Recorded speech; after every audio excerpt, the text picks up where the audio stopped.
el aprendizaje, los trastornos de aprendizaje en la epilepsia. Voy a compartir pantalla. Lo voy a hacer.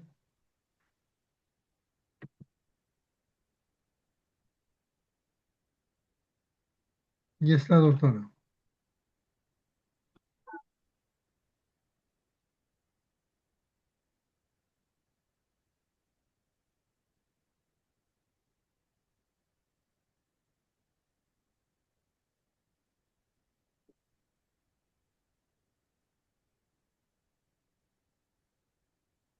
Bien, el tema a tratar es trastornos de aprendizaje en la epilepsia, ¿no? El título en general, epilepsia y aprendizaje.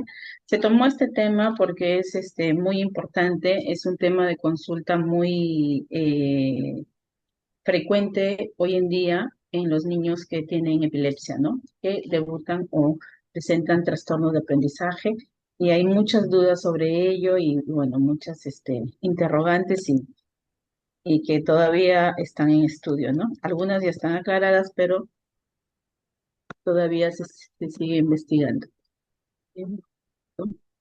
Bien, los trastornos de aprendizaje, ¿me están escuchando? Sí, ahí, para que cargue mi internet.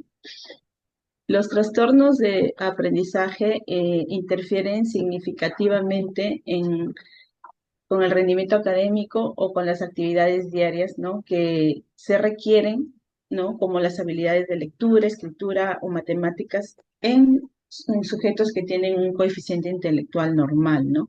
Son considerados uno de los factores más importantes que van a llevar a un desarrollo, un resultado académico deficiente.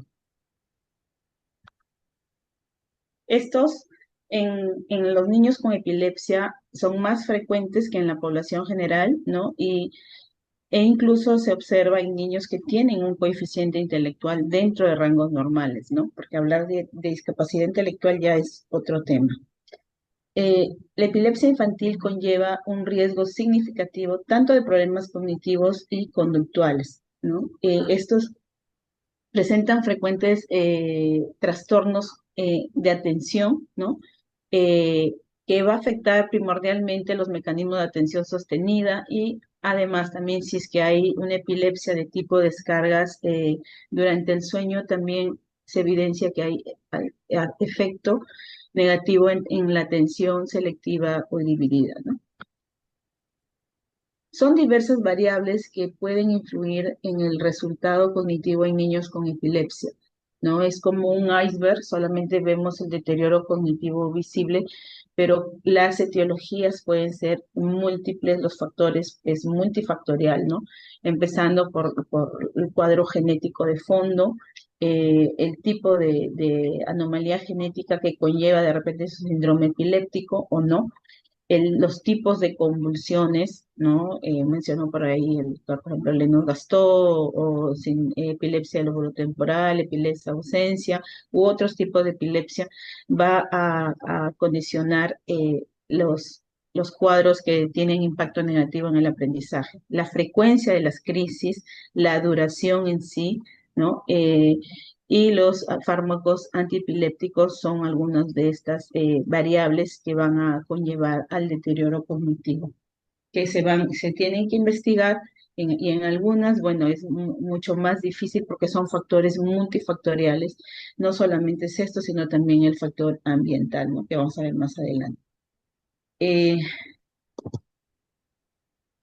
Acá hay algo importantísimo que hay una ventana crítica durante los primeros meses de vida. Como es un cerebro inmaduro, no hay una regulación entre los neurotransmisores excitatorios e inhibitorios. El cerebro inmaduro va a presentar un umbral convulsivo mucho más bajo, por ello es donde hay un aumento de la incidencia de convulsiones, ¿no? Por eso vemos las convulsiones por hipoglicemia, ¿no? O por cualquier infección que pueda afectar al neonato y más si son en cerebros de prematuros. bueno, los factores de riesgo, la hipoxia, ¿no? Encefalopatía hipoxicoisquémica, los traumatismos en sí al nacer, las infecciones, alteraciones metabólicas y, bueno, la mayor cantidad de estas convulsiones van a ocurrir en este periodo, ¿no? Precisamente por la inmadurez de estas vías. Hay algo también eh, que el cerebro en desarrollo va a ser más propenso a las convulsiones que en un cerebro maduro, ¿no? Va a existir un desequilibrio crítico, ¿no? Como ya se mencionó en lo que es las vías de inhibición, excitación, y paradójicamente las neuronas en desarrollo, o sea, en los recién nacidos o cuanto más es este infante, son menos vulnerables a la pérdida celular, ¿no? Van a soportar episodios anóxicos más largos y van a resistir a la toxicidad, ¿no? Mucho mejor que en el adulto, ¿no? Pese a tener unas vías más inmaduras, son más resistentes, ¿no? Esa es la paradoja, ¿no? Del desarrollo. En el cerebro maduro, en el adulto, por ejemplo, ya las redes están establecidas, las redes neuronales, por así decirlo.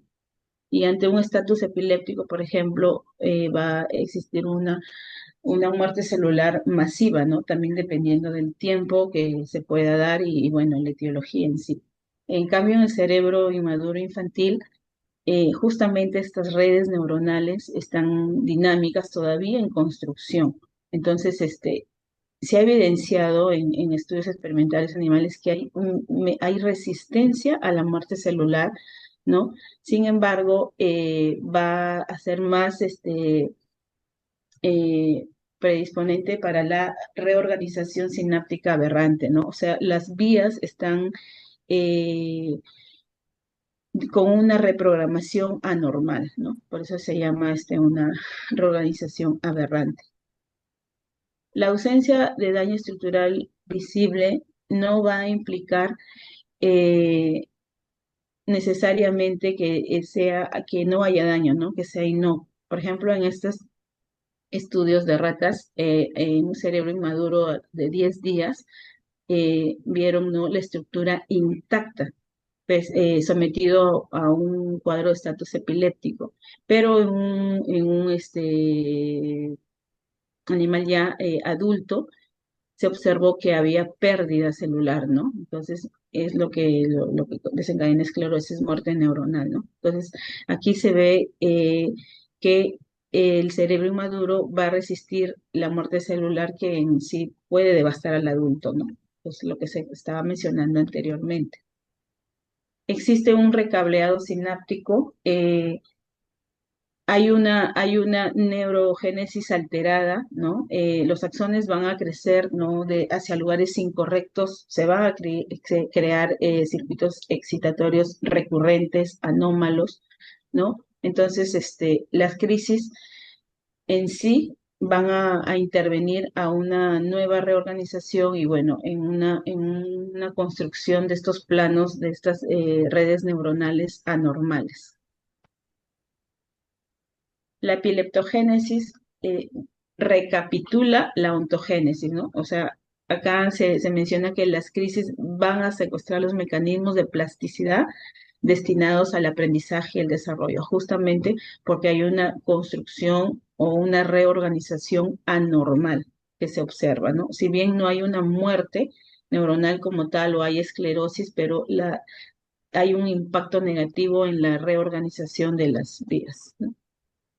La naturaleza exacta y la gravedad del deterioro van a depender de muchos factores, ¿no? Como ya se mencionó, eh, varios síndromes de epilepsia, la frecuencia de picos en el electroencefalograma, los fármacos antipilépticos van a estar relacionados directamente también con el deterioro cognitivo, ¿no? Igual también existen otros tratamientos no farmacológicos como la dieta cetogénica que se ha evidenciado que va a promover efectos neuroprotectores sobre la cognición. El mito sobre de lo benigno, ¿no? El espectro de los síndromes, ¿no? ¿Hasta cuándo realmente se puede decir realmente las epilepsias benignas, ¿no? Porque se han evidenciado que hay eh, cuadros de problemas educativos, ¿no? Por ejemplo, en niños con epilepsia rolánica está considerado dentro de los síndromes, entre comillas, benignos, ¿no? Que hasta más del 50% los niños están reportando, ¿no? En los estudios, trastornos del aprendizaje, problemas educativos, ¿no? Que es una de las epilepsias más frecuentes y en teoría benignos y todavía hay toda una controversia entre la medicación o no. ¿No? Y al contrario de los síndromes ya conocidos que son catastróficos, que son las cefalopatías epilépticas, ¿no? El WES, el Lennox-Gastaut, Dravet, que en su gran mayoría, 90% o más de los pacientes van a presentar trastornos de aprendizaje, ¿no? Entonces, vemos aquí que en ambos tipos de síndromes, ya sea benignos o catastróficos, hay una afectación importante, unas consecuencias en lo que son los trastornos del aprendizaje, ¿no? Por eso, eh, este cuadro, estos cuadros, estos síndromes caracterizados como benignos, bueno, no va a garantizar la seguridad académica del paciente, ¿no? Y esta es una de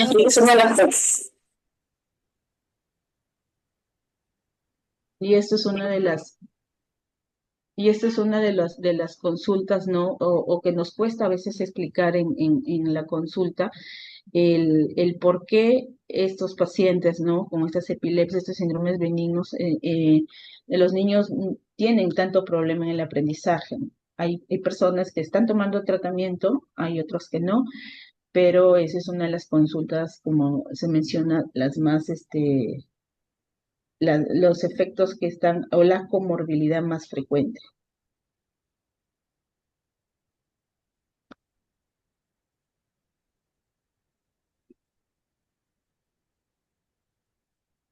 Bien, también el efecto de los fármacos antipilépticos, también en el contexto de estos, de estos cuadros, también tiene como que doble filo, lo vamos a ver más adelante, ¿no?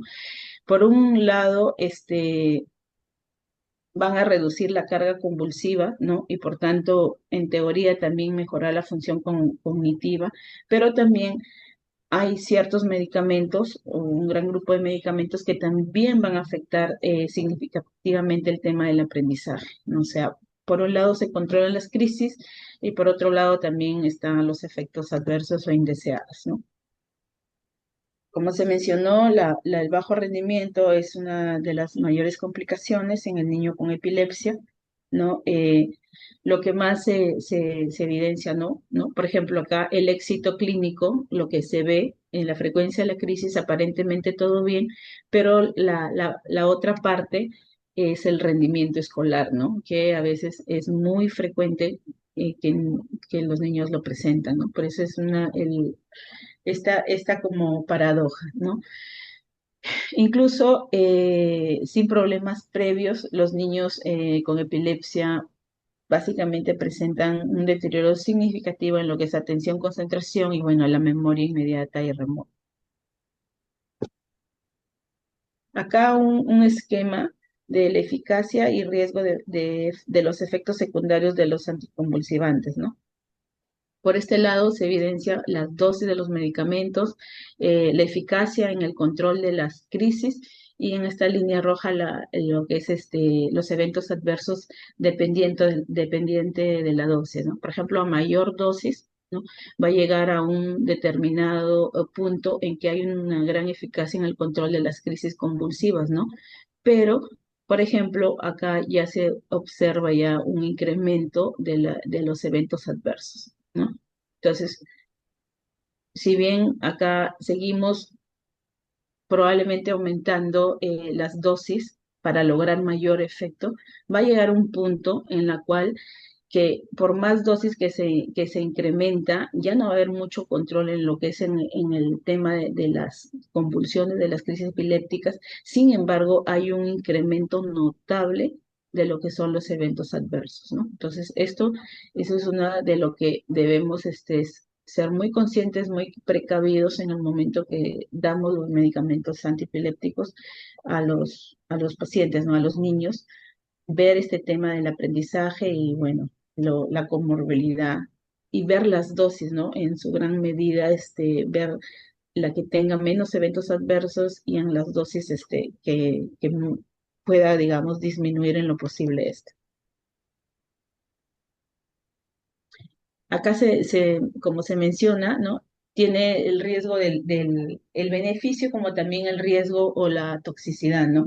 Por un lado, el control de crisis, ¿no? Bueno, va a haber mejora tanto cognitiva, ¿no? Secundaria a este control de crisis, mejora en el entorno psicosocial y bueno, y por otro lado, los eventos adversos, ¿no? La sedación excesiva, ¿no? Sobre todo en la politerapia cuando ya se causa mucha somnolencia e incluso los niños dejan de ir a escolaridad, ¿no? Precisamente por estos eventos adversos. Se logra control de crisis, pero se aumentan los eventos adversos. Esto tiene que ver, como se menciona, la politerapia, las dosis altas y, bueno, también el uso prolongado. ¿No? Todo esto es una condición que aparentemente es silenciosa, pero debemos prestar mucha atención a ella, ¿no? Porque no, tratar la epilepsia no es solo calmar las crisis como tal, sino ver al paciente en su integridad, ¿no? Que logre lo máximo función posible, ¿no? En el caso de los niños, bueno, la escolaridad y, bueno, la socialización que impacta en sus vidas. También con respecto a los fármacos, los que más se evidencian que hay este riesgo de sedación y cuadros de problemas de aprendizaje están el fenobarbital y las benzodiazepinas, ¿no? Sobre todo la fenitoína también que está ligado al deterioro en la memoria y la velocidad psicomotora. Son los fármacos que generalmente no se usan de forma crónica, ¿no? Aunque todavía se observa mucho en muchos lugares que las personas están presentando este tipo de medicación de forma crónica.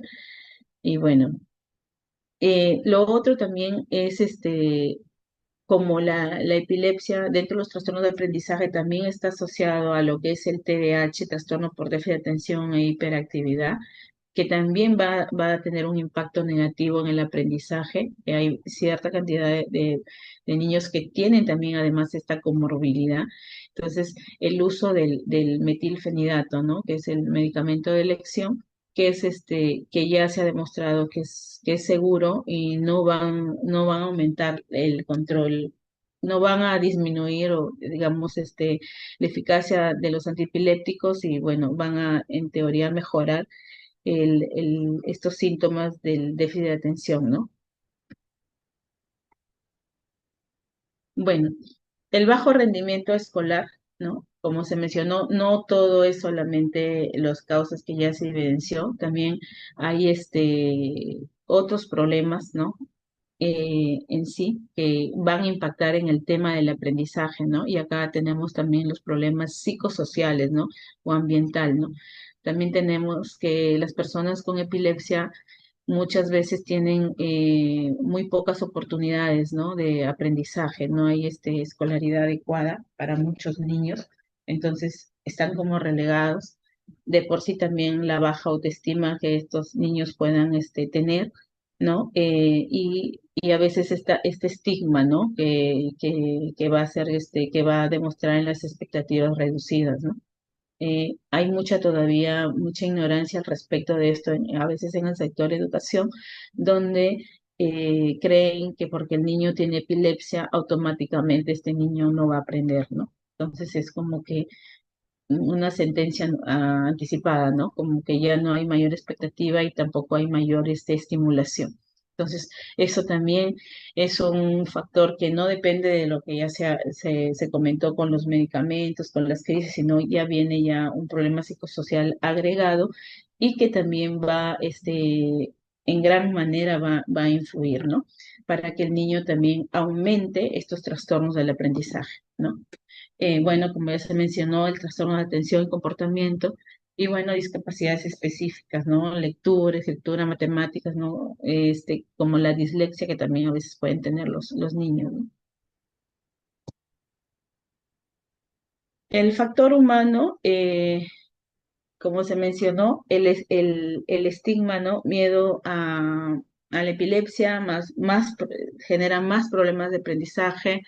Bueno, como se menciona, el tema anticipado de que este niño no va a lograr los objetivos, la autoestima, ¿no? El niño se asume que no puede, y bueno, hay menor esfuerzo y bajo rendimiento, ¿no? Las convulsiones en la escuela pueden resultar en una mala autopercepción y reducción de interacciones sociales. En cuanto al protocolo de acción, ¿cómo se debería hacer la evaluación, ¿no? Para ver si es que existe algún trastorno de aprendizaje, ¿no? Definitivamente la historia clínica detallada, ¿no? Tanto también se debe solicitar informes, tanto a padres, maestros, para identificar el problema y de repente crisis no detectadas, ¿no? Por ejemplo, a veces las crisis de ausencia que muchas veces están confundidas como déficit de atención, ¿no? Entonces, en los niños con TDAH hay que hacer muy buena anamnesis y observaciones y descartar si no tiene también asociado una epilepsia de tipo ausencia. Bueno, el examen neurológico para evidenciar también efectos secundarios de los fármacos que puede estar tomando, el video G prolongado, que sería lo ideal, ¿no? eh, el monitoreo, ¿no? Los niveles séricos, si hay en la institución donde se trabaja y en lo posible se pueda solicitar en buena hora, ¿no? Muchas veces esto no es factible, pero vamos evidenciando clínicamente también si probable eventos adversos asociados a los fármacos antiepilépticos. La evaluación neuropsicológica, ¿no? Esto también se tiene como rutina, por ejemplo, en la institución donde trabajo, los pacientes que tienen epilepsia, los niños, se tiene una evaluación psicológica o neuropsicológica de acuerdo a la edad como primer consulta, ¿no? Como base para ver cómo va a ir desarrollándose el niño en los controles, ¿no? Con eso también vamos monitorizando los eventos adversos de la medicación y vamos encontrando o identificando factores que puedan condicionar, ¿no? Factores ambientales, sobre todo los psicosociales, que puedan influir negativamente, ¿no? Bueno, la evaluación psicosocial de los problemas, ¿no? En el hogar, en la escuela. Estos niños también sufren mucho el tema del bullying, ¿no? Y esto condiciona también una menor autoestima.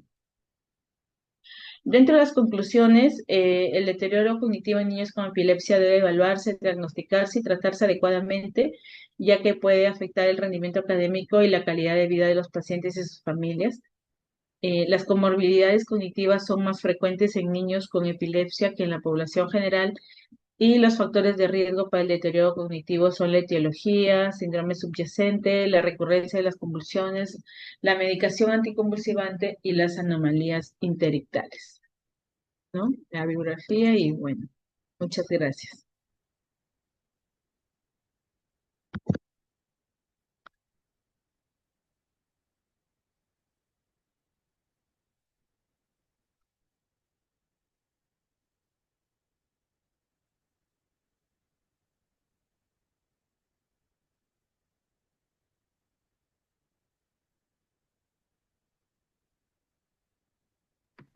Muchas gracias, doctora. Las preguntas las dejamos para el final. Voy a compartir las diapositivas de la señora Mireya, que tiene a su cargo la siguiente. Doctora, ¿me puede hacer anfitrión? Porque yo le pasé a usted.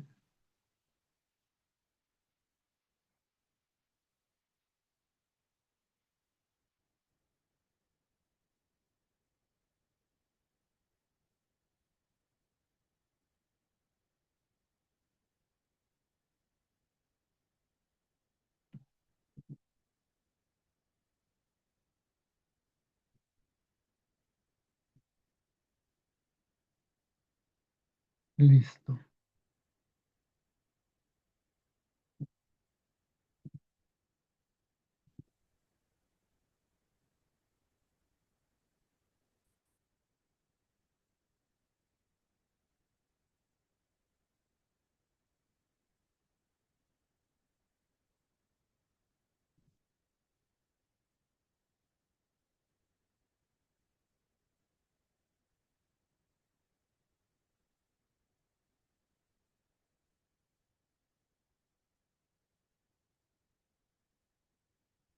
Muy bien. ¿Se ve bien el video? Buenas noches, doctor. Pequeñito, de repente si lo puede ampliar, ahí dice el Sí, sí, por 33%. supuesto. Por supuesto que Gracias. sí. Ahora, Ahí sí creo que bien. Ajá. Gracias, doctor. permítame presentarla. La señora Mireya Orbegoso es presidenta de la asociación Yo Cuido Perú y desde esa posición cumple funciones muy importantes relacionadas con el reconocimiento que como sociedad le debemos a los cuidadores. Señora Mireya, usted puede empezar. Muchas gracias, doctor. Buenas noches a todos y gracias en nombre de la asociación por la invitación que nos ha hecho. Bueno, mi tema va a ser desde nuestra mirada, nuestra visión como familiares a cargo del cuidado de personas en situación de discapacidad, enfocado más que nada a los pacientes, ¿no? A nuestros hijos con epilepsia. Epilepsia y cuidados. Si podría apoyarme en avanzar en la imagen, en la siguiente, donde dice misión y visión. Ay, la siguiente, por favor. Ay, gracias. Bueno, como dijo el doctor, yo tengo una hija ya que ya entró a la adultez mayor ya de edad. Ella tiene síndrome de Lennox. Y desde mi experiencia y la experiencia también de la comunidad, de las madres y padres que tienen hijos con epilepsia, puedo mencionar, ¿no? Que esto nace, esta iniciativa de activismo, de organizarnos, de formar la comunidad, la asociación Yo Cuido, es con el objetivo, ¿no? De esa misión de contribuir a que las personas cuidadoras, en este caso los familiares, cuenten con un espacio donde podamos nosotras socializar, acceder entre nosotras a información sobre cuidados, discapacidad, tener este espacio, ¿no? En común para poder nosotras mismas escucharnos, tejer una red de apoyo. Entonces, esa es la misión de nuestra comunidad y también a futuro como visión vemos el logro, ¿no? A través de la incidencia política de políticas públicas que protejan a las personas con discapacidad y también a nosotros como familiares a cargo de su cuidado. La idea es a futuro que se pueda implementar el reconocimiento del cuidado digno y también un sistema nacional de cuidados. Siguiente, por favor.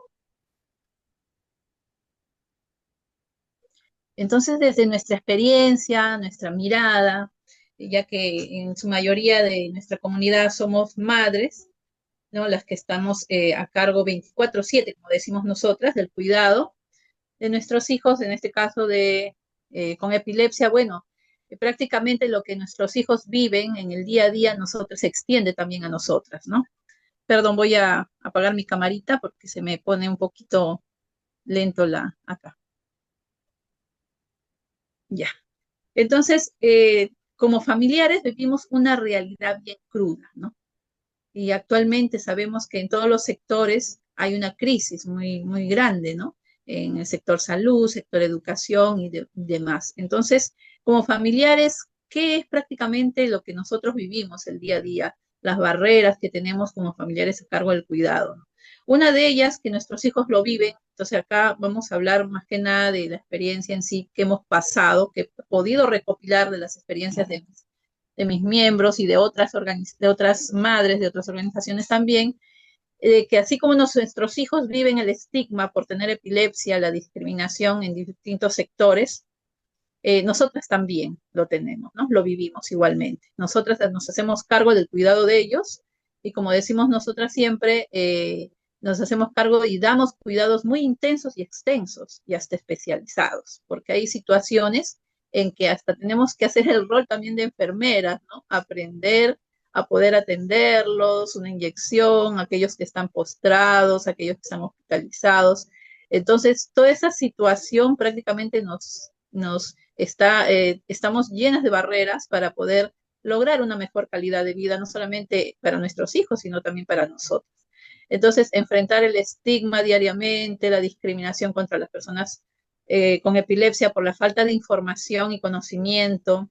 Otro tema que también nos sobrecarga mucho a nosotras es el alto costo del tratamiento y la discapacidad que conlleva, ¿no? Que algunas personas con epilepsia, debido a que falta de repente de los recursos económicos para las terapias o un tratamiento adecuado, que a veces no se puede cubrir en algunas situaciones a través del sector salud, bueno, hace que haya más discapacidad, más dependencia, más severidad, ¿no? Entonces, esto nos lleva a gastar más de la cuenta, ¿no? Y como familias, la mayoría sabemos que las personas que tenemos con un hijo con situación de discapacidad, pues no contamos con un recurso adicional económicamente, ¿no? Hablando, para poder cubrir todo lo que se necesita, ¿no? Terapias, hacer los ajustes razonables en la casa para protegerlos, ¿no? Como cascos, algunos chicos paran con las crisis cayéndose al piso, adaptar una buena mesa, ¿no? Buen asiento que los protejan y así tantas adaptaciones como por ejemplo en el baño para la hora de aseo, es imposible de que nosotros podamos cubrir en ese tema por el alto costo que conlleva la discapacidad. Ahora, la falta también de acompañamiento psicológico es necesario y urge que desde el inicio de la intervención del diagnóstico también vaya en paralelo durante todo el resto de la vida, porque eso lo hemos visto y ahora las que tenemos hijos que ya entraron a la adultez y madres que ya están más mayores, de que si hubiéramos intervenido con el acompañamiento psicológico, tanto para nuestros hijos y para nosotras, hubiéramos podido tener herramientas, ¿no? Tips, saber gestionar emociones, lograr ordenarnos en nuestro horario, poder caminar hacia el autocuidado que tanto se habla, ¿no? Pero lamentablemente, al no existir la posibilidad de esto, de contar con un psicólogo al lado, con un acompañamiento en estos temas, pues se cae en mucha sobrecarga emocional, ¿no?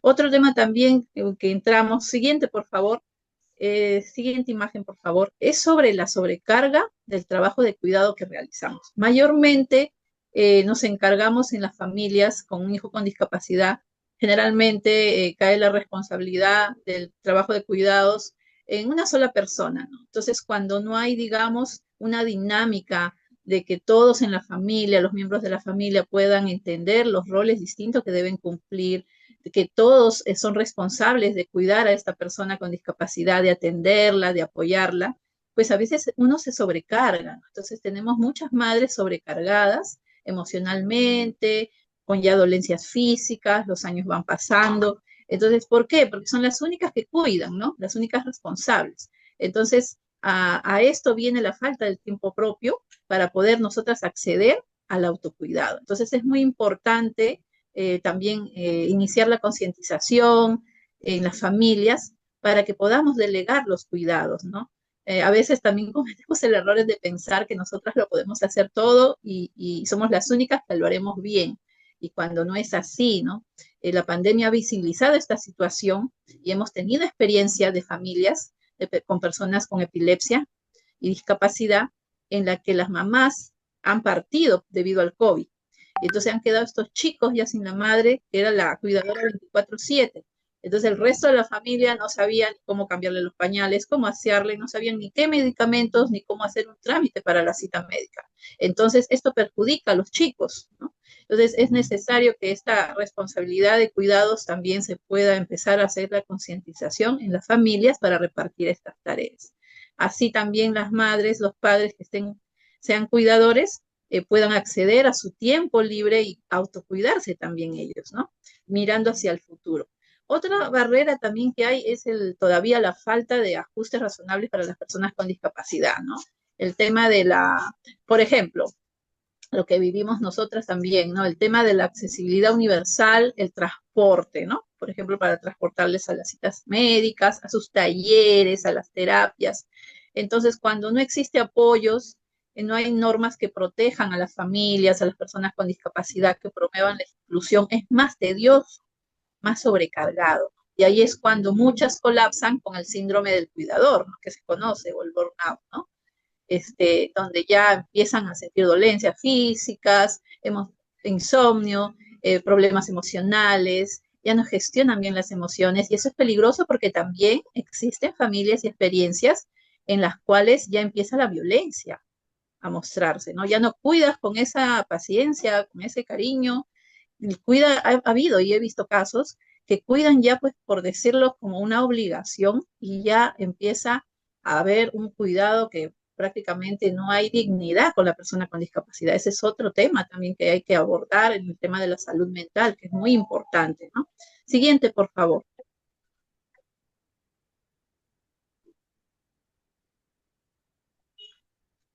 Entonces, nosotras como comunidad y desde nuestras vivencias, como familiares a cargo de personas con epilepsia, siempre mostramos que lo importante aquí es crear comunidad, que uno de los, por decir, sugerencias y consejos que podemos dar y damos nosotras desde nuestra comunidad es la importancia de organizarse, de formar redes de apoyo, redes de cuidado entre familiares, ¿no? Que tienen hijos con discapacidad y las mismas personas con discapacidad también, con epilepsia, que puedan formar sus comunidades para que entre ellas puedan compartir sus experiencias, acompañarse, ahora con la virtualidad, como en este caso, por ejemplo, ¿no? Obtener de expertos, de profesionales de la salud, ¿no? De trabajadores sociales, psicólogos, toda esa experiencia, esos conocimientos para poder nosotras sobrellevar y atender mejor a nuestras familias, ¿no? A nuestro familiar con epilepsia. Entonces es importante seguir y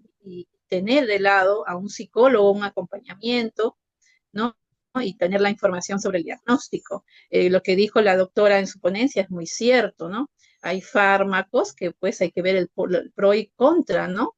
Entonces, cuando una familia no se informa o no se sabe, pues a veces se cometen en el camino muchos errores, ¿no? Y entonces es muy importante la información. Acceder a estos espacios donde nos podamos reunir para expresar lo que sentimos también, ¿no? Como familiares. Siguiente, por favor.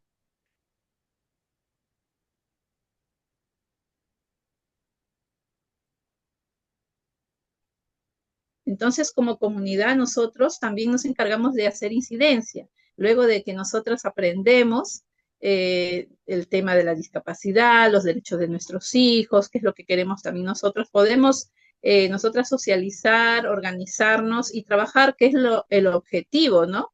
De toda organización, trabajar de la mano con los gobiernos locales, con el sector salud, educación, empleo, ¿para qué? Para poder visibilizar nuestra situación y la de nuestros hijos y también para poder concientizar al resto de la comunidad sobre la epilepsia y luchar contra estos estigmas, porque solas no vamos a poder. La idea es que todos podamos trabajar de la mano, ¿no? Con el mismo objetivo de que las personas con epilepsia puedan lograr ser incluidas realmente en todos los aspectos de su vida, ¿no? Y no sean discriminadas.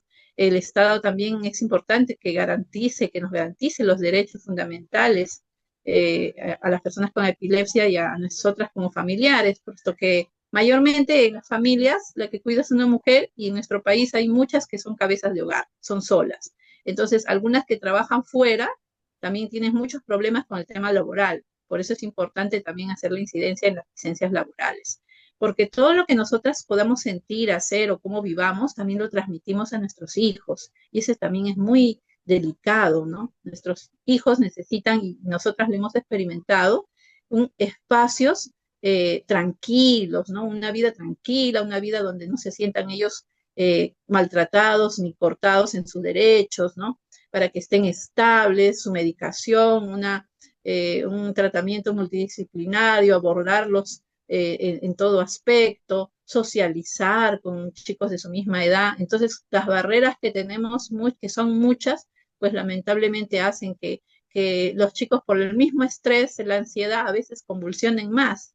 Entonces, es importante hablar de estos temas porque una cosa lleva a la otra, ¿no? Entonces, si queremos mejorar la calidad de vida de nuestros hijos con epilepsia y las personas con epilepsia, también como familiares, como padres, como madres, tenemos que vigilar qué estamos haciendo, ¿no?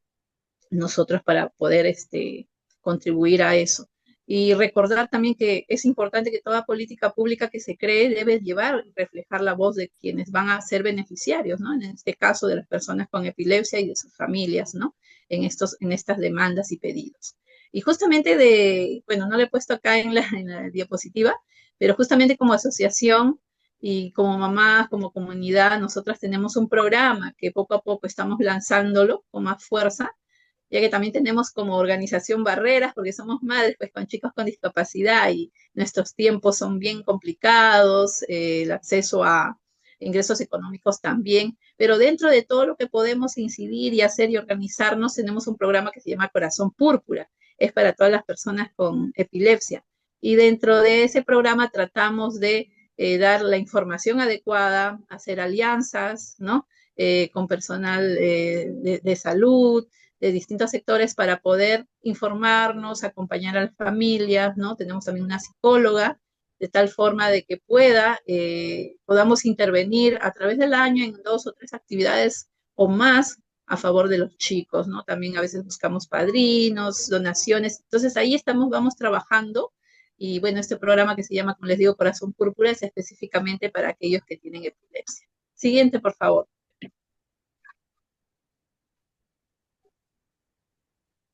Ya ahí terminó. Y bueno, para cerrar, agradecer la oportunidad. No he querido ser llevarme más tiempo y simplemente recalcar la importancia del trabajo en conjunto, ¿no? Profesionales, de la salud, de educación, el Estado, las familias y las personas con epilepsia para poder llegar a logros y objetivos, ¿no? Para una mejor calidad de vida. Muchas gracias. Muchas gracias a usted, señora Mireya, y a la doctora Lady Vilches. Ingresamos a la parte de preguntas. Tenemos 10 minutos. Si alguno de los asistentes desea formular una pregunta o un comentario, siempre que no sea muy amplio, levanta la mano, pide la palabra y con mucho gusto se la concedo.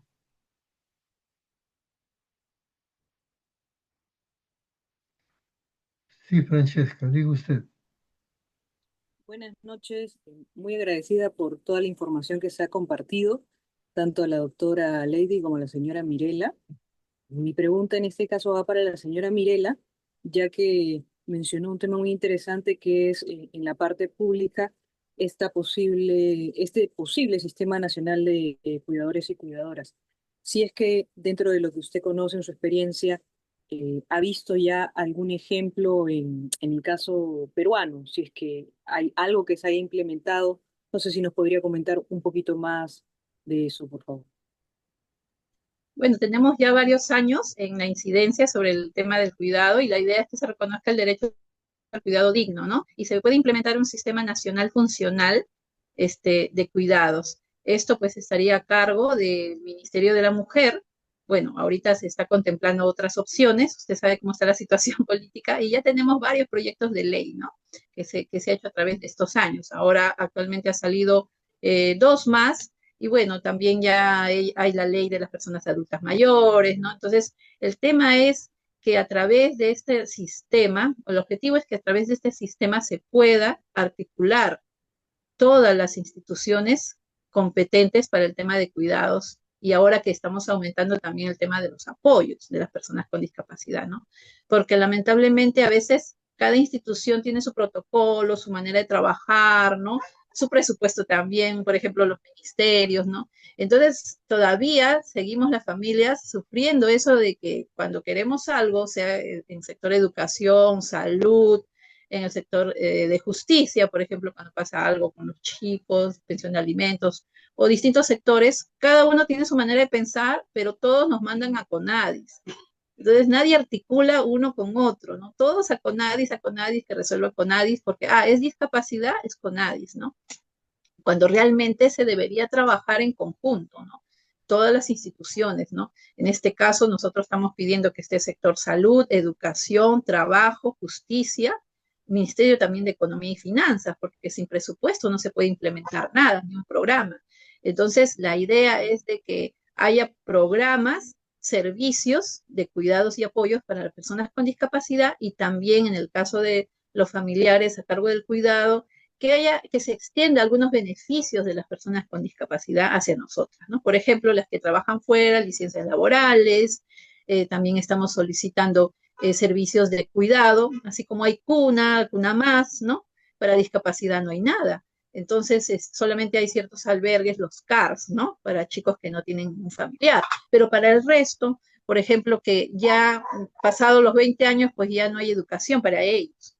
Y más si tienen epilepsia, tienen miedo, ¿no? Por ejemplo, mi hija dejó el CEBE porque se accidentó, no la vieron, no entendían el tema de la discapacidad, de la epilepsia. Me la mandaron a casa diciendo, cuando se cure la regresa, señora, ¿no? Entonces, siendo un colegio especial, ¿no? Entonces, todavía no hay esa articulación, ese prepararse para saber cómo atender a las personas y más todavía con epilepsia, porque al no notarse esta condición, ser una condición, digamos, invisible, a simple vista, ¿no? Hay mayor todavía discriminación, ¿no? Entonces, la idea de un sistema de cuidados es que se articule a futuro servicios, programas, ¿no? Normativa que pueda respaldar las familias y nos brinden, por ejemplo, cunas, centros de día donde los chicos podrían estar por horas y nos den la facilidad a nosotras de nuestro tiempo libre para, por ejemplo, hasta emprender, ¿no? Poder tener acceso a un ingreso económico. También estamos pidiendo el servicio de asistencia personal, porque no todas las personas con discapacidad necesitan ser cuidados, algunos solamente necesitan atención de asistencia personal porque ya tienen más autonomía.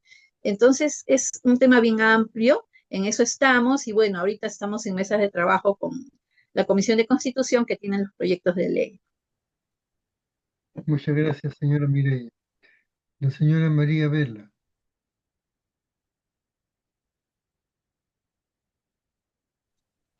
Sí, doctor, muy buenas noches. Mi pregunta sería, eh, en caso de los fármacos, eh, la verdad para mí ha sido algo nuevo la información que me dan, ¿no? En el caso de la fenitoína, por ejemplo. Mi hija al inicio, cuando ella empezó a tomar la fenitoína, empezó a estar mucho más nerviosa o hasta agresiva.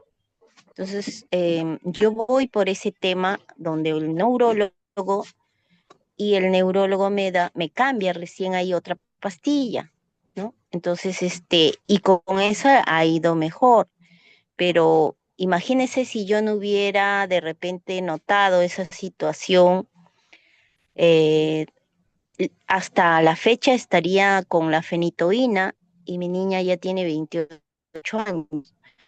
Yo que le mencionaba cuando ella tenía alrededor de 15 años, ¿no? Entonces, la verdad que me gustaría que los médicos neurólogos que tienen esa información pudieran de repente visibilizarlo más, ¿no? Para que más personas con discapacidad eh, sepan y tengan los cuidados en los tipos de fármacos que hay. Gracias. Gracias, señora. Doctora Lady, ¿usted desea hacer un comentario sobre lo expresado?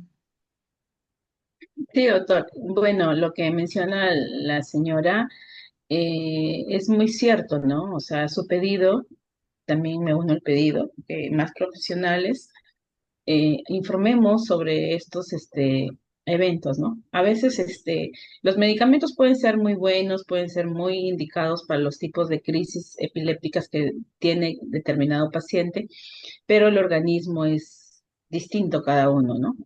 Para uno le va bien y a otro no le va bien.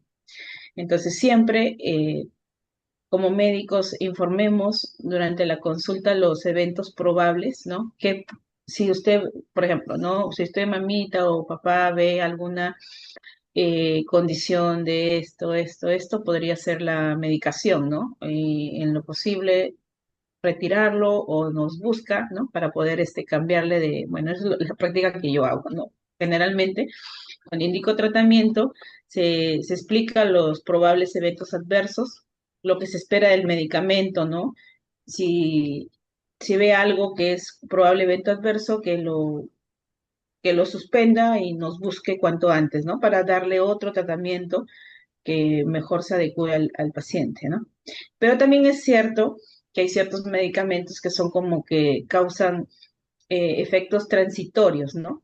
O sea, como decir, no se asuste, si ve esto y puede pasar el segundo, tercer día, pero después ya no va a haber, salvo si persiste, bueno, retira, ¿no? Pero sí que sean muy observadores. Siempre pedimos que sean muy observadores, ¿no? La mejor anamnesis sale pues de la mejor observación de los padres, ¿no?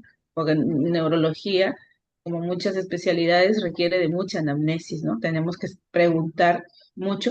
Y yo también pediría que la familia, en el momento que hagan las consultas, de preferencia vayan con sus notitas, porque a veces uno tiene tantas cosas en la cabeza y en el momento te olvidas, ¿no? Entonces, vayan con sus notas, lo que observen del día a día, ¿no?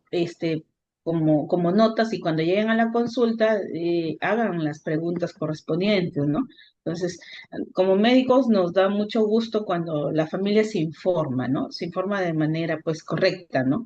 Y viene a preguntar con respecto al tratamiento y qué puede más también hacer, porque no trabajamos solos, ¿no? Siempre digo que el trabajo es conjunto, ¿no? La familia tiene que involucrarse sí o sí, no es solamente ir y traer el medicamento y ya está, no, se tiene que involucrar, porque como se mencionó, la epilepsia no es solamente calmar la convulsión, la crisis, no es mucho más, ¿no? Tenemos que ver cómo va ese paciente emocionalmente, pues, ¿de qué me sirve controlar en teoría la crisis si es un paciente que se aísla, que se deprime, que no es aceptado? Entonces, como mencionaba por ahí, la salud mental, pues, es una de las enfermedades, digamos, o lo que más ha impactado negativamente, ¿no? Cualquier enfermedad como tal, epilepsia o llámese otra, si no está bien emocionalmente la persona, pues es como que estar en un castillo de naipes, ¿no? Todo tira al suelo. Yo pienso que la parte emocional, la salud mental es lo que más debemos fortalecer y eso empieza desde casa. Entonces siempre lleven su libreta porque a veces también igual las consultas en todas las instituciones a veces son cortas. Como médicos también nos gustaría explicar mucho más, pero en las instituciones pues generalmente te dan pues no sé, 15, 20, 30, dependiendo, ¿no? Entonces, y a veces poder explicar a detalle como a veces uno desea, queda corto porque se tiene que cumplir un número de pacientes, de atenciones. Pero sí, apunten todo, observen todo y hagan las consultas correspondientes a su médico, por favor, y no pregunten al vecino, ni doctor de internet. De preferencia al médico tratante para que les pueda dar la, digamos, la explicación, la alternativa y la solución, ¿no? Entonces, nosotros como médicos somos amigos en realidad de los familiares de los pacientes, no nos vean como, como algo así malo, ¿no? O sea, nadie en su sano juicio va a querer afectar jamás a ninguna persona, jamás. O sea, tiene que ser un psicópata, ¿no? Nadie, un personal de salud va a querer afectar, un médico va a afectar a su paciente. O sea, todo el mundo quiere dar lo mejor, pero necesitamos que ustedes también colaboren en esa parte, que nos informen detalladamente, nos hagan las preguntas y cumplan con el tratamiento. Bueno, eso es todo. Muchas gracias, Gracias. doctora. Para terminar la reunión, la señora María Vela y finalmente la señora Mireya Orbegoso.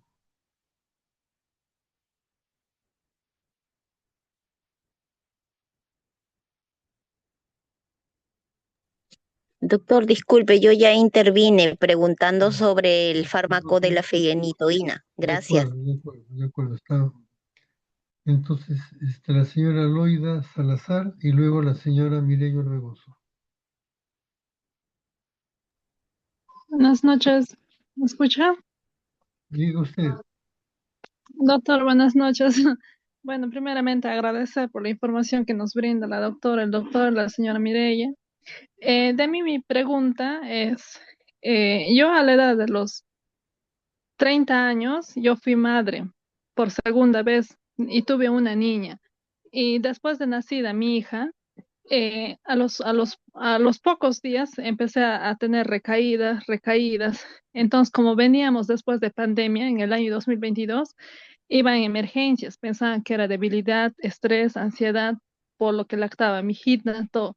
Pero al poco tiempo empecé a convulsionar. Mis convulsiones no eran sacudidas, sino eran, me descompensaba y me quedaba un momento inconsciente, ¿no?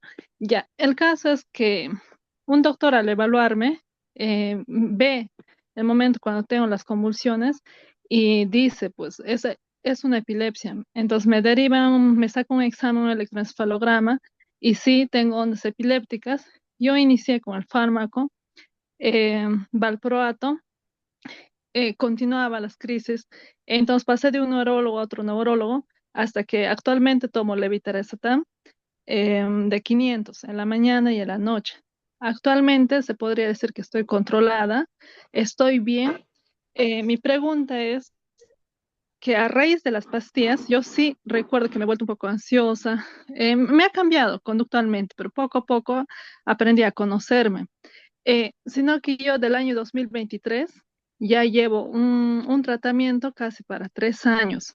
Doctora, mi pregunta es, o sea, o sea, la doctora, la neuróloga de acá de Huánuco, yo estoy en la provincia de Huánuco, me dijo que el tratamiento dura por 2 años y yo ya como llevo para 3 años, ¿hay la posibilidad de que yo pueda ya dejar el medicamento o habría, no sé, cuando dejo el medicamento? Y puede volver la crisis con más fuerza. Pero actualmente estoy estable, pero sí llevo una alimentación, he cambiado, ¿no? Mis hábitos. Doctora, Ujú, por favor. ujú. Bueno, su pregunta, generalmente uno para decir, empezar en ya retirar medicamento, depende mucho el tipo de epilepsia, ¿no? O sea, cuál es su tipo de epilepsia que tiene. Lo otro, y generalmente es 2 años, sí, probablemente eso le explicó, 2 años libre de crisis, ¿no? Libre de crisis, con electroencefalogramas normales, ¿no? Ese es uno como que de los criterios y se va viendo también, digamos, en disminuir. No sé realmente qué tipo de epilepsia tiene, pero sí sugiero que usted lo consulte, no usted no lo retire, consúltelo con su médico tratante, ¿ya?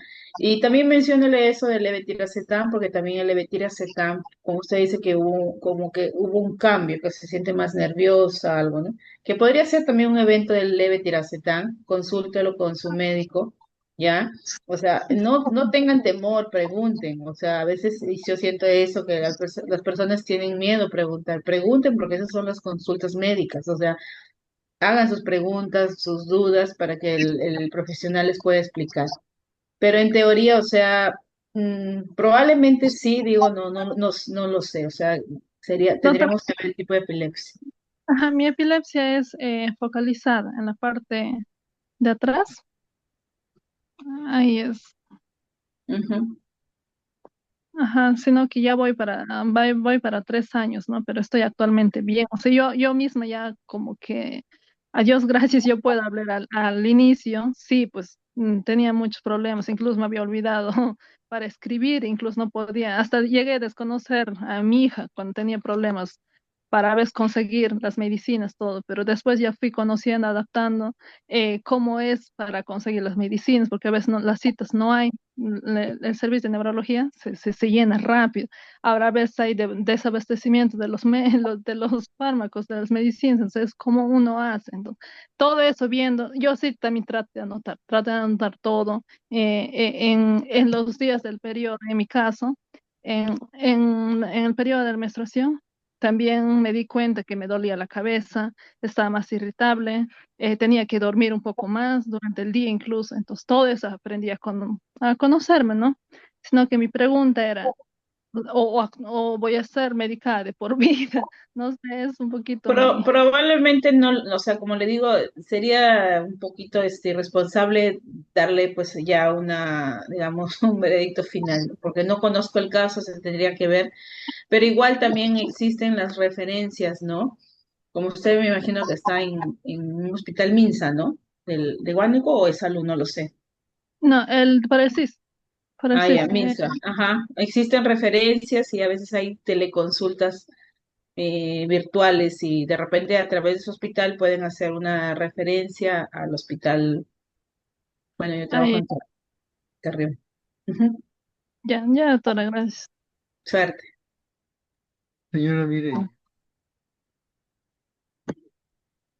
Esto era solamente para que cuando estaba dando su charla, doctora, mencionó que cuando se convulsiona de niño era como que menos riesgoso porque se va reparando y a diferencia de las convulsiones del adulto, ya el cerebro se deteriora más que cuando está en proceso de... No le comprendí bien esa parte porque la preocupación de nosotros o mía es mi hija ya cumplió 18 y después vienen los 20, 25, 30. ¿Qué pasará, no? Más adulta, más adulta. Entonces, no sé si no le comprendí bien ese tema Ah, de... ya. Lo que pasa es que según los estudios, según el cerebro es más pequeñito, ¿no? De recién nacidos, de más infantes, por más convulsiones que puede haber, en ciertos casos, tampoco es 100%, ¿no? Pero digamos, esa es la gran medida, es que el cerebro estructuralmente como que no hay daño, pero se tiende a repararse, pero sin embargo se va a dañar toda esa red de neuronas, ¿no? O sea, por eso va a ser como una red anormal, anómala. Por eso es que hay un problema ahí de, fijo, casi de problemas de aprendizaje, porque la red neuronal como tal no está tan configurada adecuadamente. A diferencia del adulto, que la red está estable, pero sin embargo, hay el estatus o las crisis repetidas sí genera daño como tal de neuronas, o sea, estructural. No sé si me dejé Muy bien. Gracias, doctora. Entonces, será como Agradezco que los a todos casos de... ustedes su participación el día de hoy y les pediría el favor de que enciendan sus cámaras para tomarnos una foto que quede como evidencia de la reunión sostenida hoy día. Importante porque fíjense ustedes, hemos visto tanto la parte médica de las crisis epilépticas como la parte social. Y eso es algo que muchas veces nosotros olvidamos. La epilepsia, a diferencia de otras enfermedades, tiene una parte social que ya lo mencionaron muy bien, los prejuicios, la discriminación, el estigma que afectan la calidad de vida de las personas, de su familia y de la sociedad. Pero eso será motivo de una charla posterior el día viernes, cuando Francesca nos exponga sobre derechos humanos y epilepsia. El día de mañana tenemos la charla sobre neuromodulación en epilepsias refractarias. La doctora Maribel Morán de Colombia es la encargada de dar la charla y están invitados ustedes a que nos acompañen en esa oportunidad. Entonces, por favor, eh, pongan su cámara para tomarnos una foto.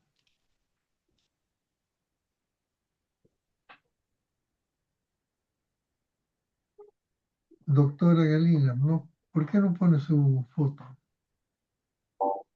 Ahí vamos.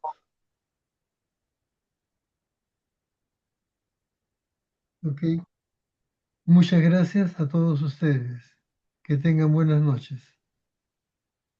Gracias, doctor. Gracias a todos. Buenas noches. Nos vemos mañana. Buenas noches. No. Gracias, buenas noches. Buenas noches.